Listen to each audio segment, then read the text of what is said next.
This video was brought to you by Squarespace. Further away.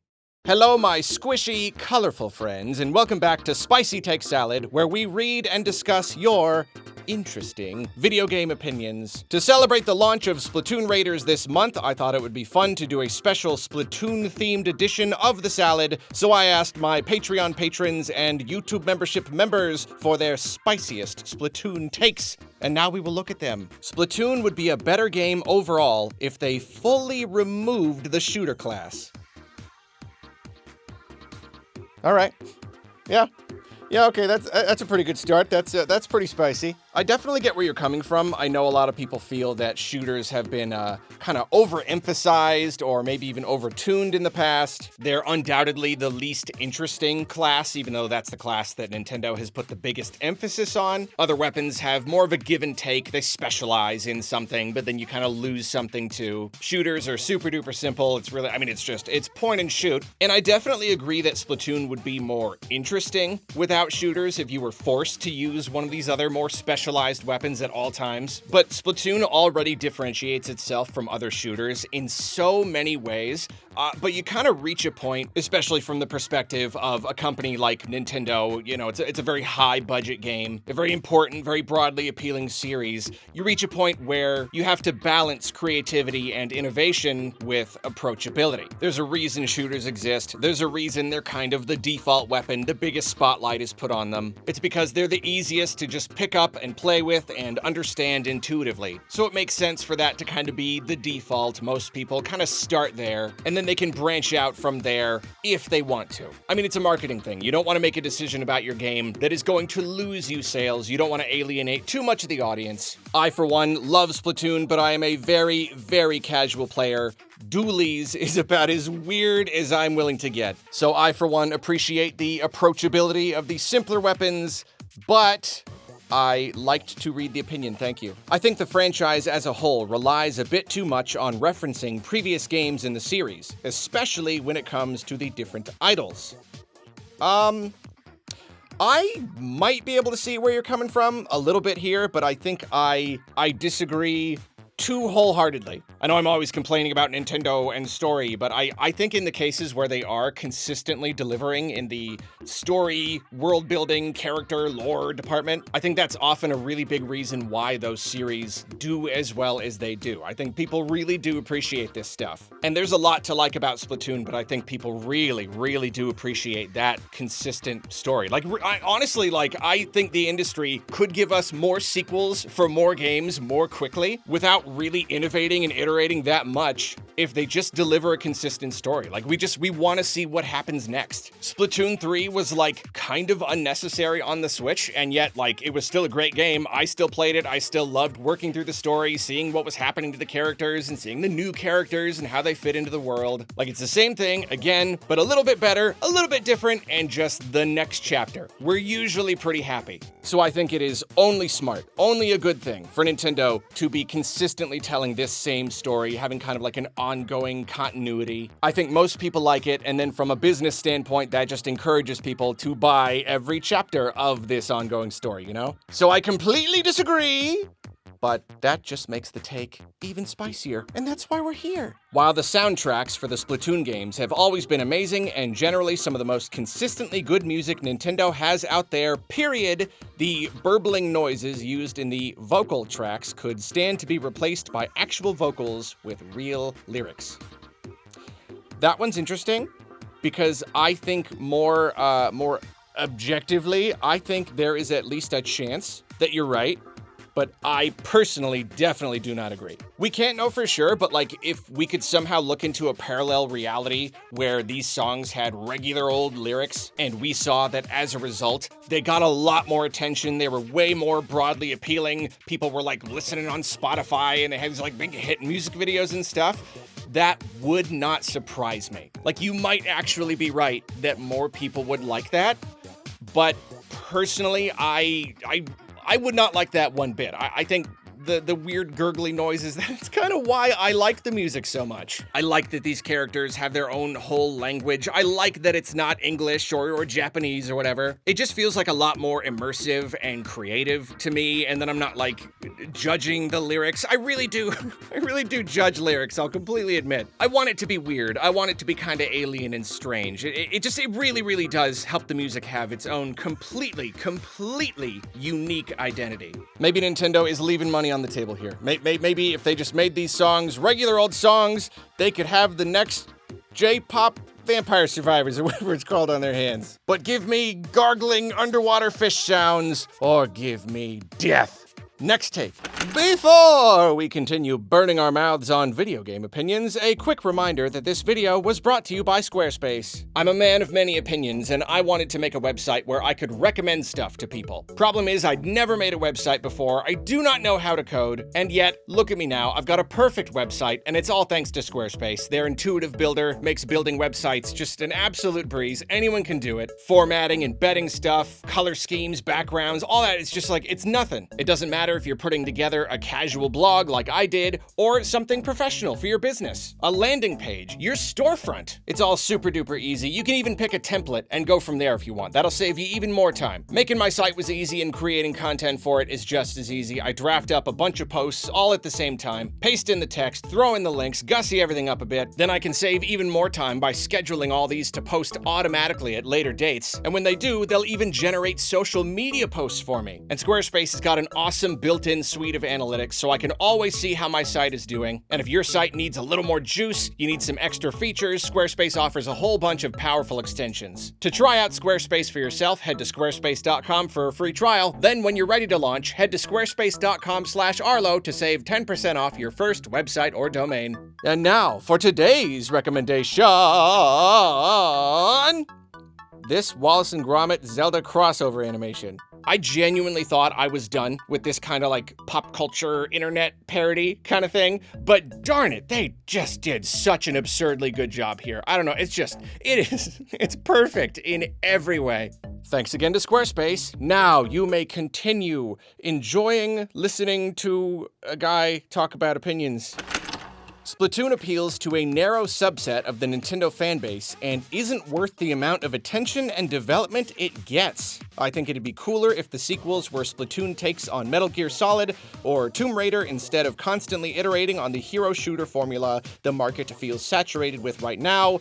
Also, it'd be neat if they weren't all kids. Perhaps I am just old, lol.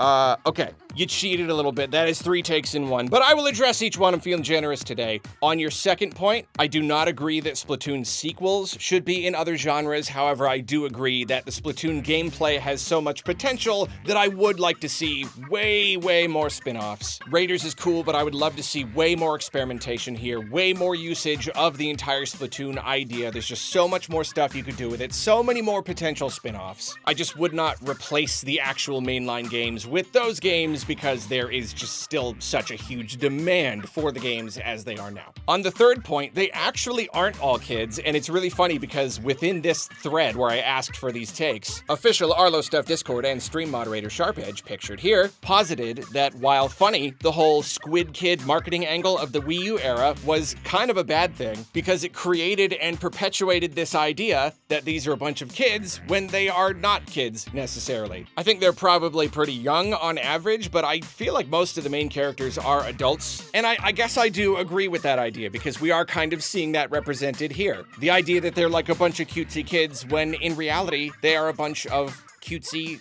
teenagers and young adults. Most importantly though, opinions are of course subjective. I try to use the word objective as little as possible in Spicy Take Salad, but the idea that Splatoon appeals to a narrow subset of the Nintendo fanbase and is not worth the attention and the development that it gets, that is objectively wrong. It is strictly wrong. Splatoon was an immediate smash hit when it hit the scene on the Wii U. The install base was super tiny, but it still managed to sell like 5 million units or something. Then Splatoon 2 and 3 have been enormous successes. If a company had one single IP and it was Splatoon, they would still do okay. And it's not like Splatoon fans are all just shooter fans who are kind of coming from outside Nintendo, and they're all picking up Switches just to play Splatoon and nothing else. I mean, like, some of those people have to exist, but I don't think it's a lot of people. The fact of the matter is that a tremendous percentage of the Nintendo fan base loves Splatoon. I do understand the frustration when you really don't care for a series and it feels like it's all anyone talks about and it gets a ton of games when your personal favorite superior series gets like no games at all, but you gotta be reasonable here. It's like they always say, if a game sells, then it gets a bunch of sequels. Moving on, thank you for the opinion. I don't think the game should have the option to turn off gyro. The gyro controls are essential to the design of the game, and not having them on permanently handicaps you. Wow. That's another pretty spicy one right there, yeah. Someone turn up the heat? Yeah, I do not agree. I just do not agree at all. I think there are rare times when a player should be, forced to engage with a game in a certain way without an option. But I do not think this is one of those times. I like gyro. I feel like it does make me a better player. I feel like it is more fun that way. I don't necessarily believe that it is like integral to the game. I don't think it's like baked into the design philosophy itself. Like the whole game was designed around it. I don't know if that's necessarily the case. Maybe to a degree. Mainly though, I simply cannot deny that there are plenty of people, I know plenty of people who do not play with gyro controls and they do just fine. In fact, they're much better than me. Not that that's difficult to achieve, but like, it's just the way it is. Maybe you could argue that with any shooter, you'll just be better with gyro aiming. But I don't know. Again, just plenty of people get along without it just fine. And even if it is handicapping them, even if it is making them just objectively worse at the game by just some percentage, even a small percentage, it's just their choice. It's completely their choice. And I think it is much less important to be just perfectly competitive than it is to have fun playing the game. And there are a lot of people who are so against gyro controls that they simply would not be able to have fun with this game if the control setting were not optional. It's kind of like the take about how the games would be better without shooters. It's just, you really do have to consider the broad appeal of your series. A very, very small change that could potentially lock out a ton of players is just simply a bad idea. Thank you for the opinion, though. Moving on. The Splatoon series is nearly unplayable due to the skill ceiling. Every time I pick it up, even though I'm not a high rank and I don't have too much time, I'm completely obliterated within seconds. This is an opinion that I saw echoed by a lot of people. And if it's not a super uncommon opinion, maybe you could argue that it doesn't quite fit on Spicy Take Salad, and you could also argue that it kind of applies to like basically every competitive online game. But I think it's still worth mentioning. I think it's still worth talking about, at least briefly. I also have a really, really hard time with Splatoon. Every time a game comes out, I love the idea of playing it, and I play it some, and I find that I just cannot win matches. It's just like, I can't. I sit down, and I win one, and I feel good, and then I'd never win another match ever again. Slight exaggeration, but like, no, I'm kind of the same way. It's like, I'm like nothing rank. I'm okay at video games, at least a little. I've been playing games at least for a few years, and yet I cannot get anywhere. I just cannot get anywhere. And the only times I win is when it's obvious that I'm playing against like little kids or like AFK people. You know what I mean? I don't know why it's not easier for me to find other players who are more at my skill level. I don't know why I struggle so much. So I definitely get the frustration. However, I keep coming back to the sales numbers, but like the proof is in the pudding. Like clearly there is still enough of a market for this game.